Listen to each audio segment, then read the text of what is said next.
Hi, this is Jessie Graham, and this is my paper on the war on drugs. The war on drugs started out around the time of the Vietnam War. The veterans would become injured and then seek out medical attention. Um, they would ultimately get prescribed morphine, which is a medication used to treat moderate to severe pain.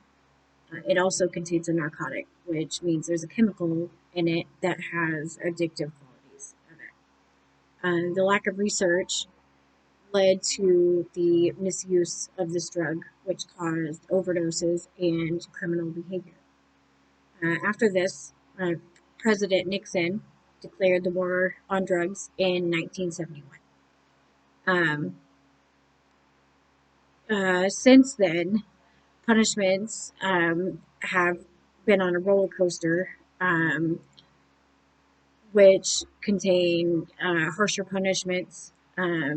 Prisons became overflowing. It did, however, go through a period in time when they chose a different approach to drugs, and that was to decriminalize it. This was very, very short lived and didn't get very far because parents were worried that their children would uh, increase their use of marijuana or other substances.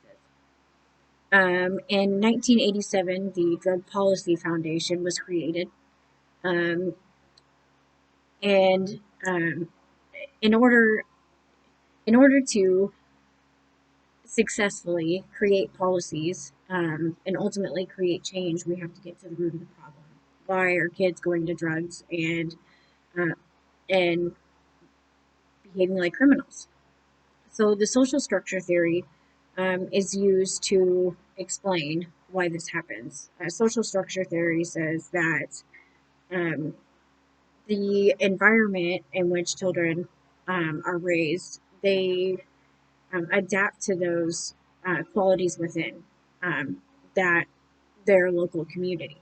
So social disorganization theory says the lack of trust within a community um, produces schools, organizations, and also family units that are broken. They aren't as effective as they need to be in order to produce children who, um, like children who behave in traditional communities.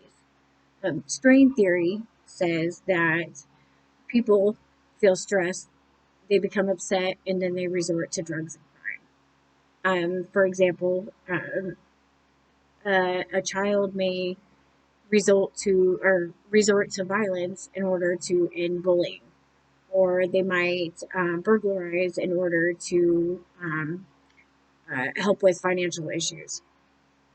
Um, the policy that I have created it focused mainly on the prevention of drug use and criminal behavior.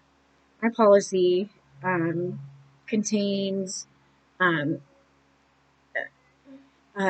things that schools can do in order to get a handle on the war on drugs.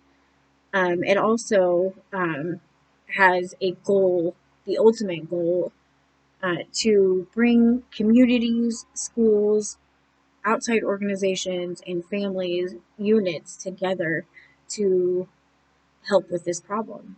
When children feel a connectedness to um, their school and their society, they are less likely to behave um, like criminals.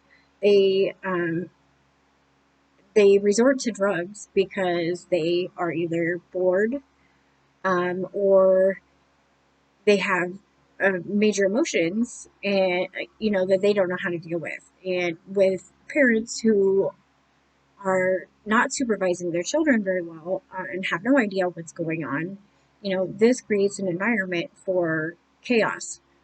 My policy would be effective because it says that schools can start by making a mandatory mental health class where students would um, be on a journey of self-discovery.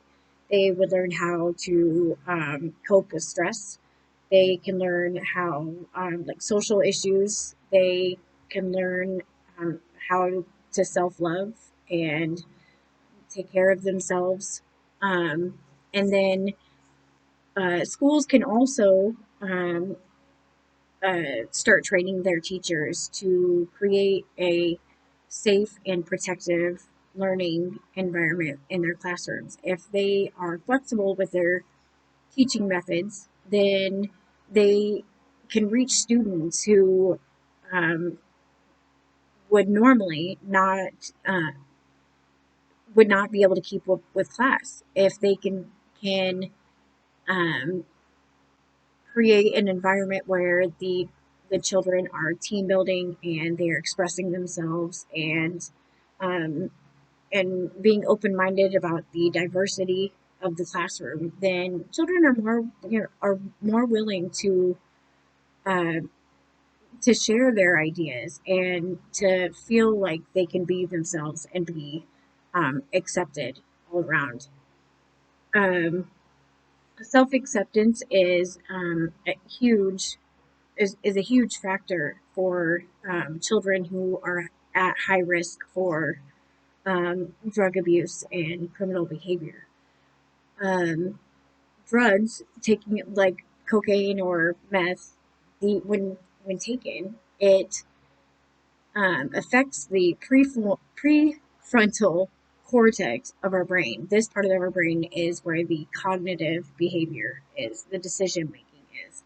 When we take drugs, it affects our brain like that and impairs our decision making. Children who are taking these drugs while their brain is still developing, it make impaired decisions like making wrong friends or making wrong choices that are not socially acceptable.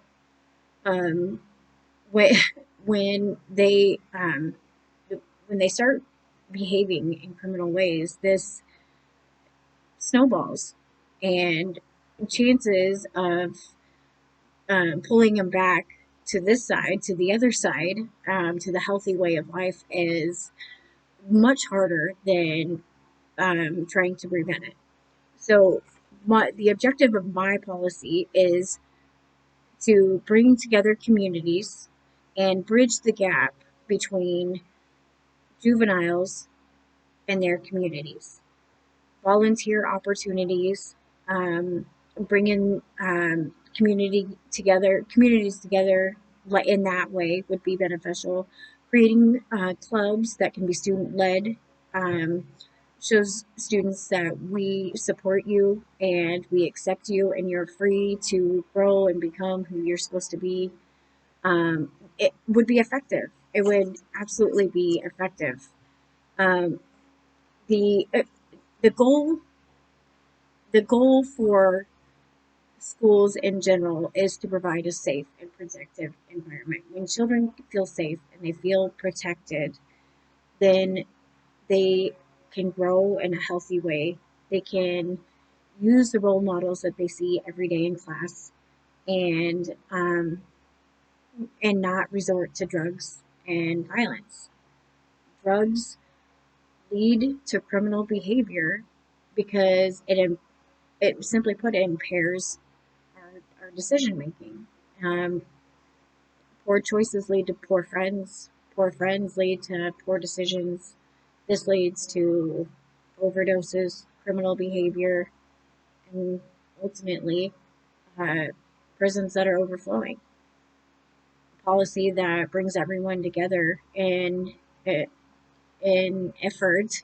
in an effort to make the world better, but will create a change that is actually effective. Thank you.